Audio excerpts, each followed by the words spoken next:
Teresa Martins, muito obrigado. Depois de um dia passado a refletir sobre os desafios e a pensar futuros para o metalomecânico em Portugal, a primeira pergunta que eu lhe faria é se lhe parece que o país tem consciência da importância e da qualidade daquilo que em Portugal se faz neste setor. Eu diria que não tem essa consciência. Está melhor.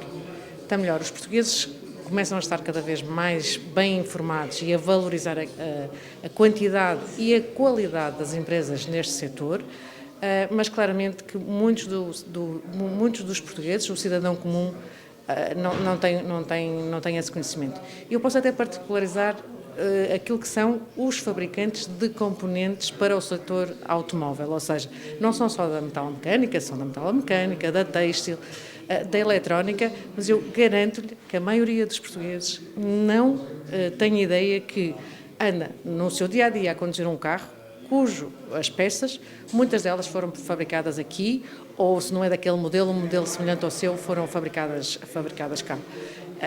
Não sabem que em Braga se fazem parafusos para a Ferrari, não sabem que em Braga ou no Porto ou em Vila do Conde se fazem têxteis ou peças mecânicas para a BMW, a Mercedes, as marcas top do setor automóvel. E isso acontece. Isso acontece há muitos anos. Cada vez estamos a fazer com mais qualidade. Infelizmente ainda é um pouco desconhecido da grande maioria dos portugueses.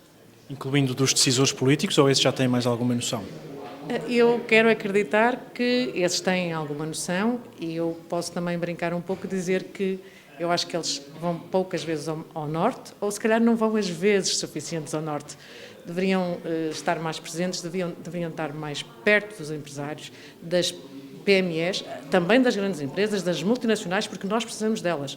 Como foi dito hoje cá, é importante que as grandes empresas, os grandes grupos estejam cá, porque elas puxam pelo tecido das PMEs à sua volta, e depois pelas startups, e depois pela ligação entre as universidades e as empresas. Portanto, como alguém dizia num dos painéis, não é ou grandes multinacionais ou PMEs portuguesas, não, isto tem que ser um I, isto tem que ser todo um ecossistema que se interliga e que produz riqueza, porque nós PMEs, ao termos grandes clientes, somos desafiados pela escalabilidade, desafiados para a qualidade, no prazo de entrega, na qualidade da prestação do serviço, na qualidade do produto. Isso é o que nós precisamos de quem nos desafia a crescer. Não podemos ficar sempre no mesmo patamar de desenvolvimento dentro das nossas empresas. E eu sempre digo, nós devemos nos juntar a quem sabe, aos grandes, a quem já fez, porque pode-se produzir tanta coisa, mas não temos tempo para estar sempre a aprender.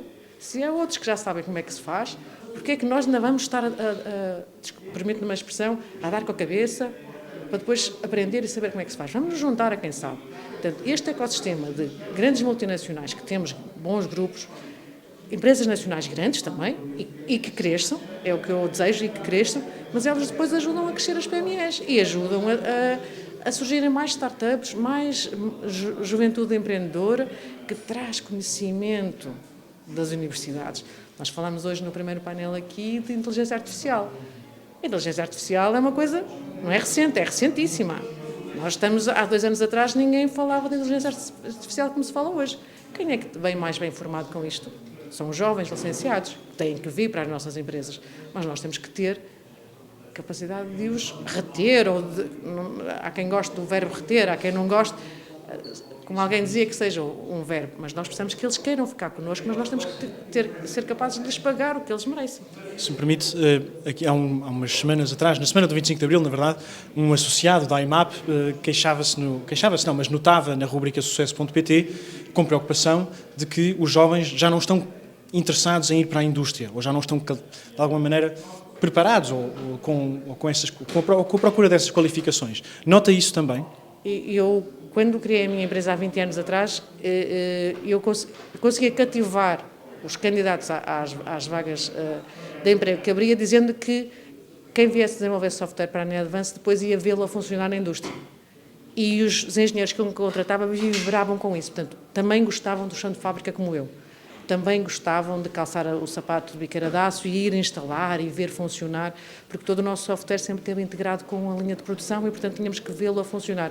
E eu hoje realmente sou tentada a concordar que os jovens de hoje já não gostam tanto do barulho, da temperatura, do ambiente mais poerente ou menos poerente que pode ter uma empresa. São mais de gabinete, são mais de secretária, são mais de software, mas de secretária. Eu não sei o que é que as universidades terão que fazer para mudar um bocadinho isso. Eu concordo com este associado da IMAP que teve essa reflexão. Sim, eu acho que os jovens de hoje gostam mais de trabalho remoto, estar em casa, e a indústria é um bocadinho mais exigente nisto que é a relação com a peça, com a máquina, com a matéria-prima.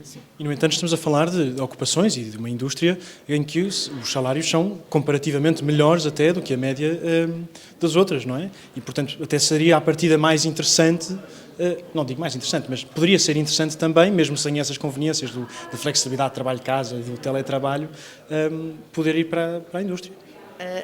Sim, se estiveres a comparar com funções de serviços, a indústria paga melhor, sim. Mas se calhar, talvez porque é mais exigente, trabalhar a ser repositor num supermercado ou trabalhar algo que tem realmente um horário, mas depois o que faz não tem que ser produzido sem erro, é capaz de ser mais tentador porque tem menos responsabilidade, talvez seja por aí. Mas se tu se comparares, por exemplo, engenheiros de desenvolvimento ou engenheiros de produção, mas que sejam da área quem é principalmente da área do software? Eles hoje são muito desafiados por oportunidades globais, não são sequer as empresas portuguesas que os seguram, muitos deles. E por fim, e para terminar, estamos agora no final do dia, portanto a conferência já terminou, há assim alguma grande lição ou um grande insight com que saia? Eu gostei muito desta tarde. Acho que o que devemos reforçar, e as universidades têm essa função, para não dizer essa obrigação, é de criar jovens dinâmicos, positivamente ambiciosos, para que se agreguem de alguma forma com outros parceiros, para que consigamos, neste país tão pequenino em metros quadrados, mas que consigamos ter escala e consigamos ter, não digo em todos os setores, mas pelo menos em vários setores, serem uma referência na Europa e quem sabe no mundo. É escala.